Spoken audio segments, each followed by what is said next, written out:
To His Excellence President Ibrahim TrAoRe, President of the Sovereign Nations of Burkina Faso, son of the African soil, defender of his people, may grace and peace be multiplied to you through wisdom, courage, and truth. I receive your letter not as a political communique, nor as a demand echoing through a diplomatic channel. I receive it as a cry of the soul, powerful, principle, and painful, from a son of this continent that has known too much loss, too much silence, and too many broken promises.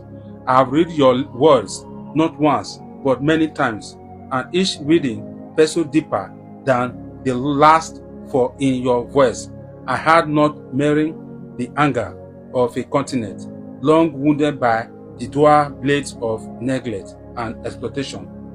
Let me begin now with defense, but with confession. Yes, the church has, at moments in history, stood beside colonizer when it should have stood beside the crucified. There were chapters, some long, some shamefully brief, where the mission of salvation becomes entangled in the machinery of subjugation, where the banner of the cross was hoisted beside flags of empire, and the teaching of Christ were diluted by the ambition of kings. For these sins of omission and commission, I bow my head in repentance. No institution, however scared, is above self-examination.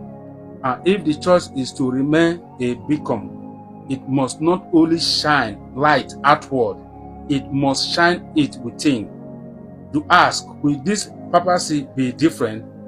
And to that I reply, not only will it be different, it must be for too long. The African voice has been heard only in whispers. Your leaders have been praised only when they were palpable and demonized, when they dared to defy unjust system. Your resources have been extracted while your people were left to cabbage what was theirs to begin with. But Africa is a charity case. Africa is not a patient waiting for the West to administer spiritual or political anesthesia. Africa is the cradle of courage, the wellspring of song, the pulse of prophecies. It is not the worst body, it is a teacher. Let the speak plainly, as you did. President TrAoRe on colonial legacy. President TrAoRe, you spoke of chains, not only of those